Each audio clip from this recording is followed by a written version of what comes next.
everybody. So, kind of wanted to make a little video about my impressions, my thoughts, my concerns, my hopes, my aspirations, my dreams for ninth edition.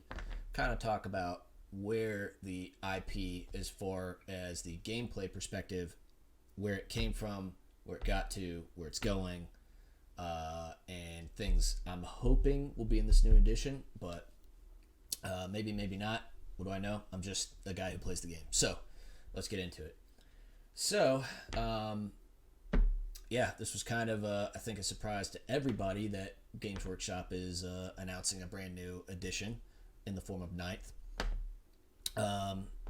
So I guess my initial impressions, right? First impressions not being everything, but they are a huge component of a lot of things. So, my very first thought was maybe this is too soon because 8th is rocking, it's rolling. It's not perfect, but it is the best iteration of the game since the game was first released way back in the 80s, I think. I started playing 6th, 7th edition, so circa, let's say, 08, 09, 10, that time frame. So between then and now, the game has had a lot more love shown to it from the perspective of Games Workshop actually caring enough about their product and their IP to do regular reoccurring FAQs, chapter approved. I can't remember what the other term, erratas, all those things to update the game on a continual, near real-time basis, right?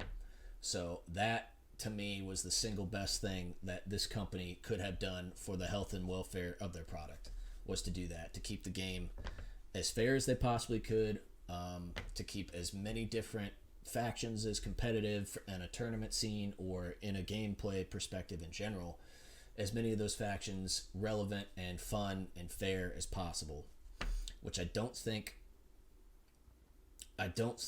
there is any other kind of wargaming IP that has done that I can think of. But then again, there aren't a whole lot of other wargaming IPs that are as big as Warhammer 40,000. So, the fact that a company like GW took a risk and decided to put this much effort and this much time and this much love into their baby, as it were, speaks volumes about GW. Now, again, like I said, the game's not perfect, right? I mean, there were a lot of hiccups when 8th first came out. I mean, and to kind of talk about those hiccups, we kind of have to look at how 6th and 7th operated compared to 8th. So, and this is just all off the top of my noggin. Back in 6th and 7th, my impression is that, okay, and to a certain extent, maybe halfway to 3/4 of the way through 8th, this was also a problem that I saw. From my vantage point, you had in the lore Space Marines being this monolithic force of humanity that was just the best that there was. They had the best gear, the best tactics, the best campaign results within the lore.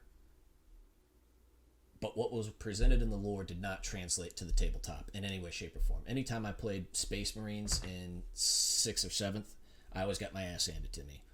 And at a certain point, it's like, okay, that's fine. I'm new to the game. That's just how it is. But all throughout 6th and 7th, anytime I play, I keep getting the same results. Back in 6th and 7th, the mechanics for vehicles were just awful. They were just way too in the weeds. They were way too inundated with just the finite minutia and mechanics. Prime example would be if you're let's say a Land Raider got hit by some dude with a bolter, right? And let's say it got a glancing blow or a wound or whatever, a penetrating strike. I forget exactly what the terms were. But a glancing strike would be like, oh, it's just like the bolt round pinged off the side of the armor. You would have to roll on a result table, and then, that one bolt round could like immobilize the tank or it could shake the crew, and that tank couldn't do anything. So all you had to do was just shoot at the tank, and they were effectively useless. Or you could even have a weapon on that tank go down. So to me, that didn't make a whole lot of sense of, okay, if these dudes are really the best, then why do their tanks suck, and why can these guys be shaken or scared by a guardsman shooting a light gun at them? so that was one issue that I had with 6th and 7th, and then on top of that, just there were a lot of mechanics that did not lend themselves to the lore-based aspect of the Space Marines. So, as far as a good first impression with the IP back in 6th and 7th, it really didn't do it for me. And I kind of, for a good minute, didn't really invest too much time into Warhammer. I mean, okay, yeah, from the hobby part, I would paint, miniatures, and, I would every once in a while, with the range that was available at the time with the Mini Marines, say, oh yeah, that's a cool model. I'd love to paint that. I'll pick that up. And it was a very, very casual affair. Then 8th comes out. And boy, oh boy, did things change. So 8th edition comes around, and my understanding is at that time there was a new CEO at Games Workshop, and there were a lot of changes made, a lot of overhauls were made. One thing, when 8th edition came about, that they got rid of were the blast templates and the flamethrower templates. So they went away from that, which to a certain extent, I believe they probably went with the more... They probably tried to make the entire gameplay mechanic more consistent, because I think they realized that there's way too much inconsistency in the game as it stands right now, a la 6th and 7th. And if we can make it more consistent and more predictable and more amenable to people getting certain results when they play the game, they're going to want to play the game over and over again for replayability. Which at first I thought, it was one of those things where change isn't necessarily a good thing. Change is scarier going away from what you've known, kind of things. But it was a good change once you got used to it. And then after a while, you're like, yeah, I'm glad that they did that. Another change that they instituted was the whole command points mechanic. Before, you had no ability to re-roll the results of your dice unless it was an ability ingrained in a unit that you brought with you in your army. Now, if you made a mistake or there was one critical roll that you wanted to have reversed in a specific phase, you could do that. And that in and of itself is probably one of the watershed moment changes throughout the entire IP. And I think that was just one thing that just stuck, and people were like, yeah, this is here to stay. Keep this particular mechanic. And then stratagems in general. Having consequential actions and things that you could do with your particular faction that your opponent could either not counter or be able to counter, it just added a whole new depth to the game without making it too complicated. And it just added that that level of surprise that you just didn't get out of 6th or 7th. 6th and 7th was, you got what you got, right? And there really wasn't any really impetus on the part of Games Workshop, from what I could see, to update their IP. It was, okay, here's the release, this is it, go. If you got any concerns, questions, shoot them our way. We may or may not fix it, whatever. But in 8th, it was this massive effort on Games Workshop's part to really listen to their customer base, really take their feedback and their wants and their needs and their desires into account, and they actually implemented it into the IP, which is incredible. Not only the fact that they did that, but the rate at which they took that feedback and then they integrated it into the game was just astonishing. And nothing happens overnight. I get it. It takes months and months, potentially years, for them to develop a new unit or a new model or a new sculpt and put it into production. But for things that were already there, they did a fantastic job of updating rules as needed and when required. So a prime example that I'll give is the when 8th first came out, you had a big problem with I'll give you a prime example, the Gilliman Space Marine castle, right? So at the time, he would have, reroll all failed hits and all wounds and this, that, the other thing, and give you all these slew command points, yada, yada, yada. And he was almost nigh unstoppable. You just scream him up the field with the castle, and then he would get in somebody's lines, and then you would just win. When 8th first came out, everybody was playing Ultramarines. Then that got nerfed to a certain extent. Then other factions came out. At one point in the meta, you had the Blood Angels as a top tier army, but of course, that was the Smash Captain galore, and you would just have him being fed by battalions and brigades of guardsmen or whatever the cheapest units that you could get for the command points to fuel this beast of an army. Then that kind of sort of got nerfed. Then the meta moved to Knights. Then the meta moved to Eldar. Then the metas moved to towards the tail end of 8th when the new Space Marine supplements came out. And then out of left field, all of a sudden, the one first founding chapter that's been a part of the lore, but nobody really paid any mind or attention to, and I think you know what I'm talking about here. We're talking about the Iron Hands. All of a sudden, everybody's been a historical Iron Hands player. Oh, I've been playing them since 2nd edition.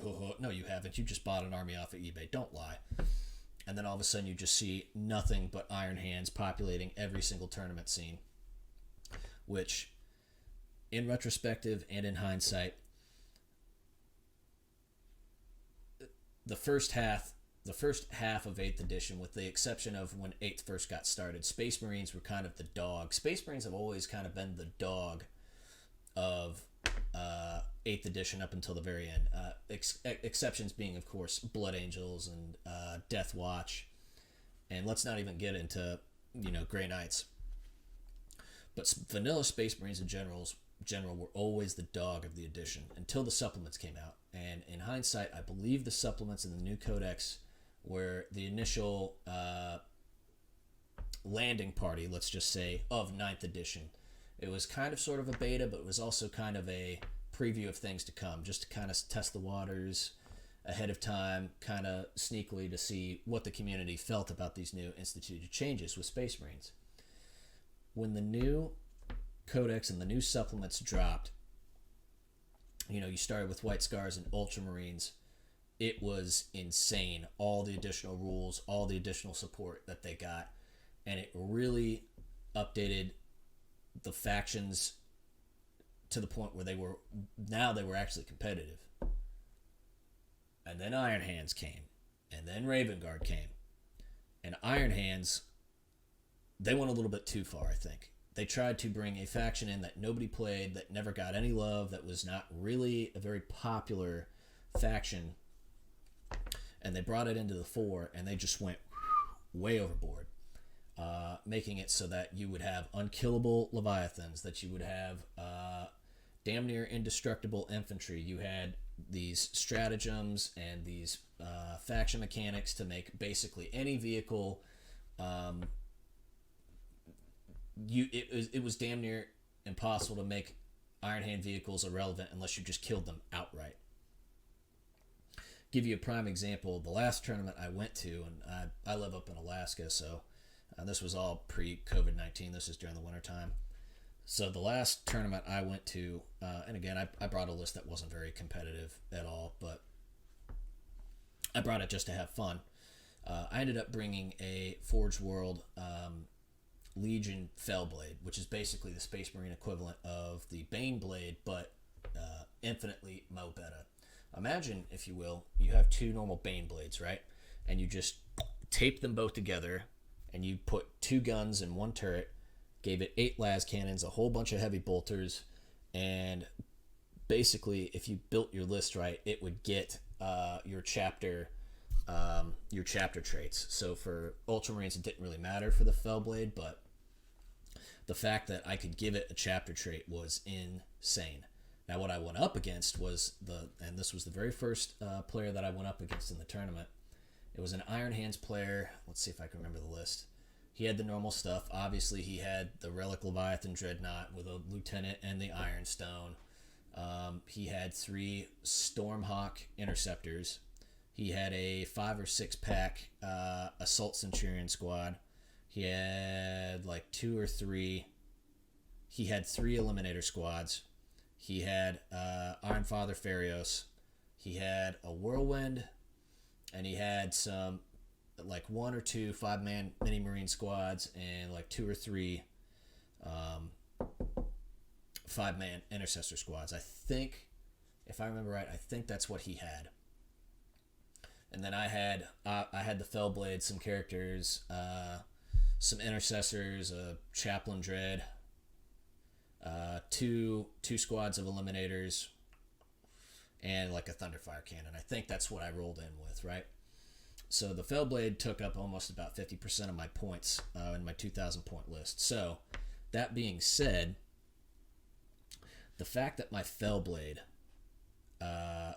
was able to wipe out all of his Stormhawks, all of his Centurions, his Leviathan, his Eliminators, his Whirlwind, a lot of his Intercessors. I mean, this list was tough. This was as tough as it got, right? It wasn't the toughest, but it was pretty. It was a very meta list for the time, and this is circa either December or January of last year, right? So very meta list. Mine was a very unmeta list, and I think in the ITC format, it ended up being like 30-17, me losing to that. But I mean, for the fact that I was able to get 17 points out of that list, that to me, I was very proud of the fact that I was able to siphon off points off that list at all. There were a lot of other people out there that just got trashed by that list, and I still had the Fellblade on the field at the end of that match. Now the next match, and again, this is all to kind of give you a snapshot in time of the meta as it was against Raven Guard, and I just got spanked that game because it was a list that comprised of a lot of character killing, tools, a lot of eliminators, standard for Raven Guard, and just a very infantry heavy list. Very, very hard for me to displace, especially with their chapter trait of them being in cover and getting -1 to hit and blah blah blah, all the things, right?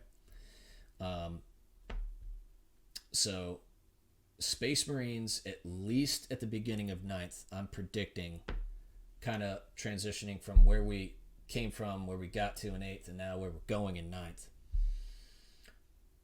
I'm sorry, but I think that Space Marines are still going to be top tier at the beginning of 9th, especially with how Games Workshop has described how 9th is going to start out, that you're basically going to be able to keep using the codexes that you got now that you had in 8th.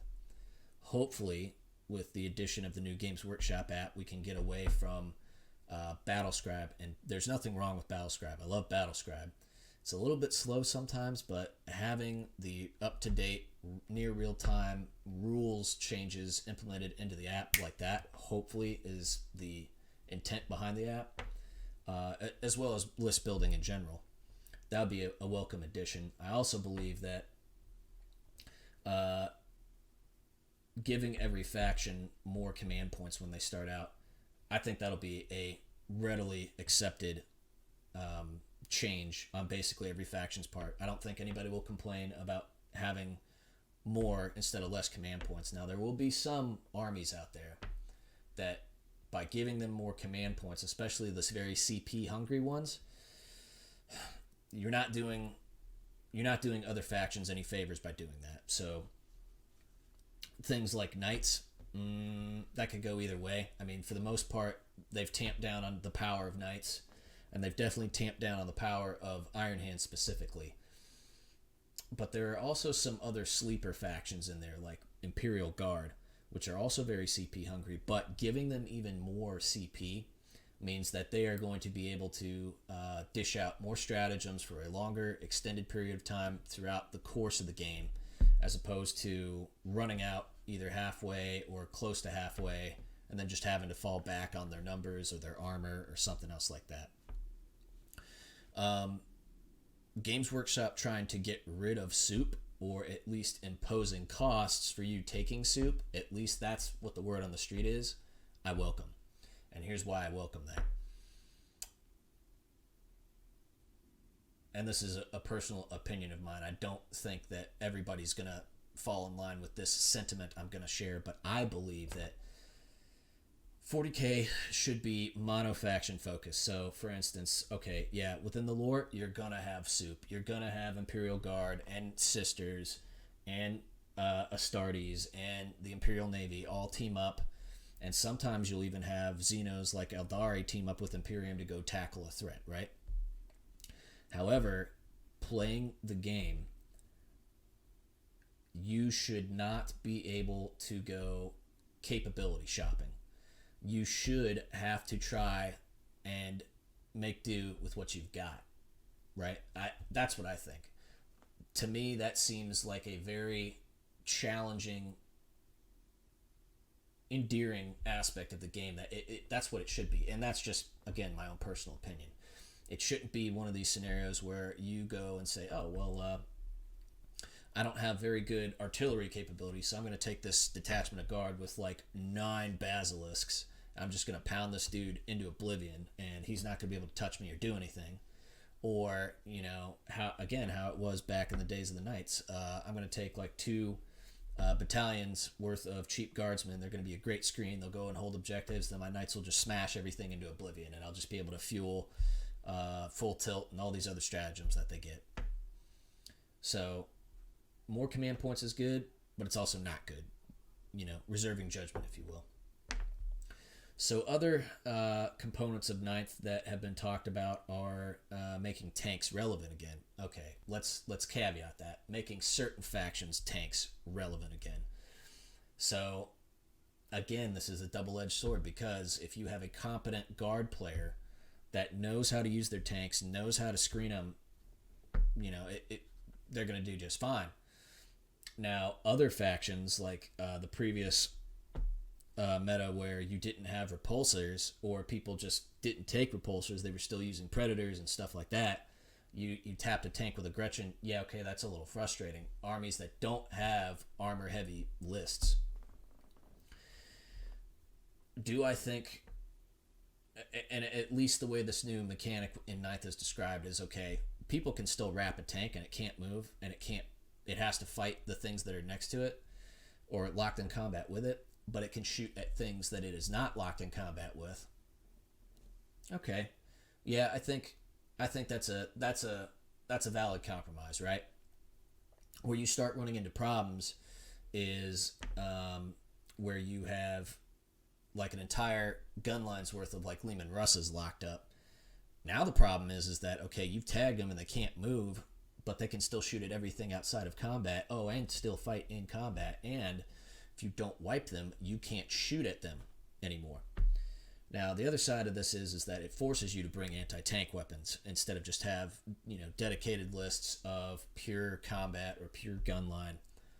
It's going to have to force you to diversify your lists doing this, which I agree with. And I think a lot of casual players will agree with that change as well. And list building will it'll always follow the meta, but at least how the lists are comprised and what they look like, they'll hopefully start leaning more towards how they are described and depicted in the lore, which I think is a welcome change. Flyers. So with flyers, I agree with this change, right?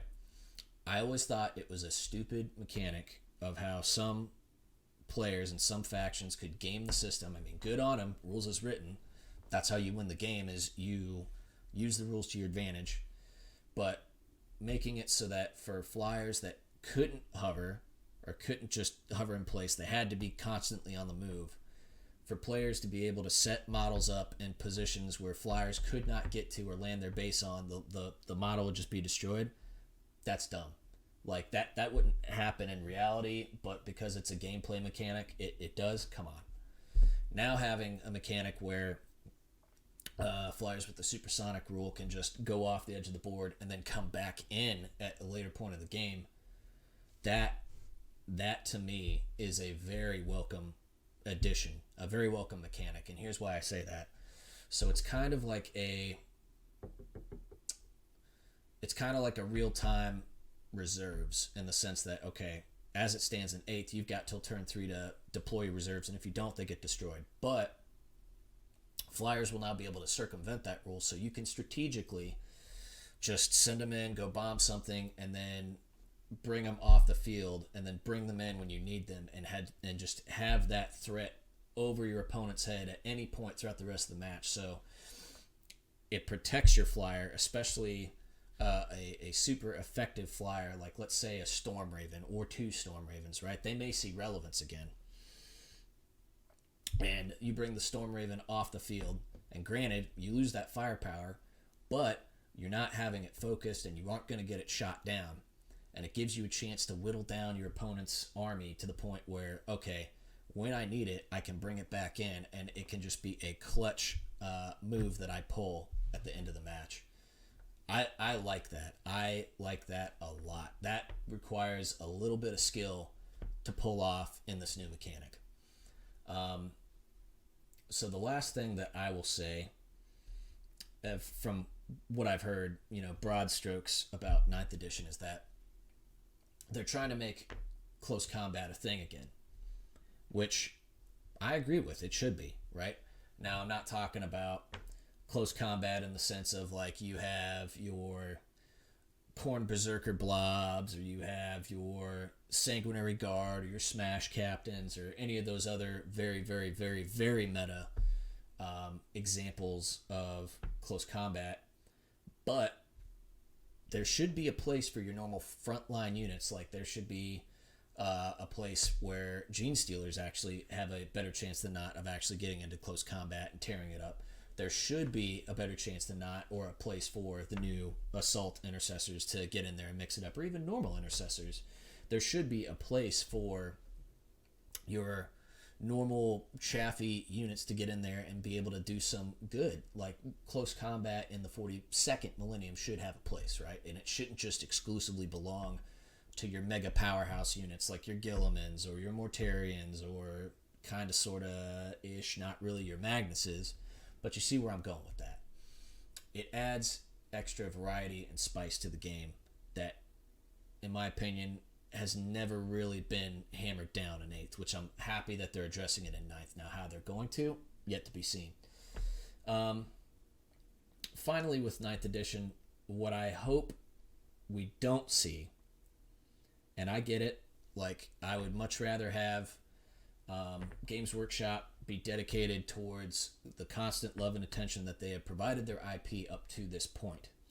But what I would like to not see is a repeat of 8th, which I'm glad what they had to do for 8th, because it was necessary, of just pumping out all these codexes, pumping out all these supplements, all of these publications to keep the game fresh, right? And I'm glad that they did that. Now, obviously, people are going to whine and complain, oh, my wallet's so light.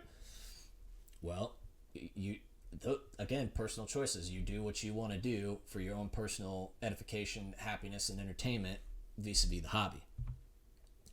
However, I think that there is enough lore and literature and publication infrastructure out there as it stands right now that we don't need more codexes. We don't need more supplements. FAQs and chapter approves to update what existing publications they've already put out will save their consumer base a lot of money. I think a lot of people would rather spend their hobby dollars on new models, on paint, on terrain and game mats and dice and objective markers, as opposed to having to keep buying new updated publications.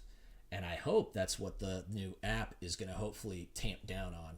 And I think if they do that, I don't think people will complain as much about buying new models, because that's what they want, as opposed to new hard copy paperback books, which there's nothing wrong with that from a collector standpoint. But at a certain point, you're in the hobby for a decade, 2 decades, that stuff will just collect dust.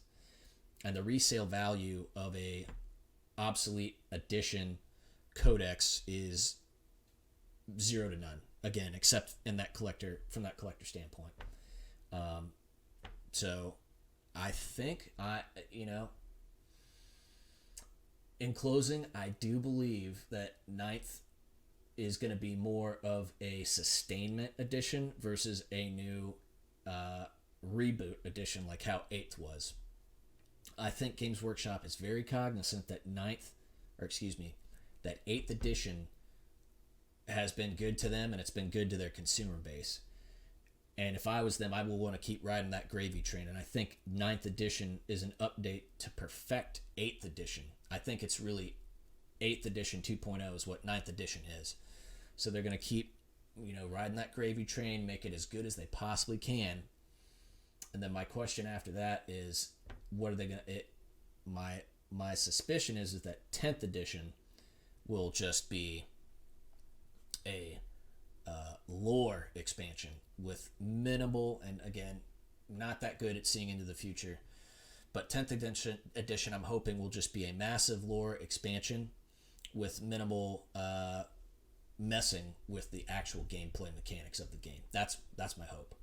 But it seems like 9th edition is a massive lore expansion, which I'm excited for. And I know there are personalities out there like Valrak and, you know, as far as the whole Primarch front, but new edition, I think it's time. I mean, the last one we got, you know, Granddaddy Smurf himself, Robot Gorilla Man, came back to life. So, you know, if Silent King's here, like, let's see the line. Come on, bring him up. Like, Watchers in the Dark, just wake him up and be like, oh, hey, haha, guess what? Pile of crap, go deal with it. Or even, you know, the Salamanders miraculously find the stupid, like, relics or whatever, and Vulcan's back, and, you know, from, like, the 20th time he's been killed, like, oh, Vulcan hug. Or, you know, even, let's just say, Rogel Dorn's just been hiding out in the palace this whole time, just acting like he's a super jack custodian. You know, like a Lenny type, like, oh, hug the rabbit, Lenny, ha, surprise, Rogel Dorn, you know. That would be amazing. Or let's see Fulgrim come back. Let's see, God forbid, Angron come back and just go full sex nuts retard strong mode, you know, just like autistic screeching all his way back to the Golden Throne. Like that would be pretty awesome. Or even better yet, you know, like Fulgrim v Fulgrim clone fight. And then Fulgrim clone and Gilliman duke it out, and then finally Gilliman's like, beggars can't be choosers, all right, 2.0, come on, get on board, help me out. So I think there is a hell of a lot of potential for 9th, and I am definitely excited and looking forward to it. So that's all I got for right now as far as the impending 9th edition. So again, the standard YouTube little jingle at the end that I'm forgetting how to do. Like, comment, and subscribe. That's the one. See, I remembered in the end. So go ahead, like, comment, and subscribe, and going to be hopefully cranking out some more COVID-19 inspired videos here for you all. So take care, and see you next time.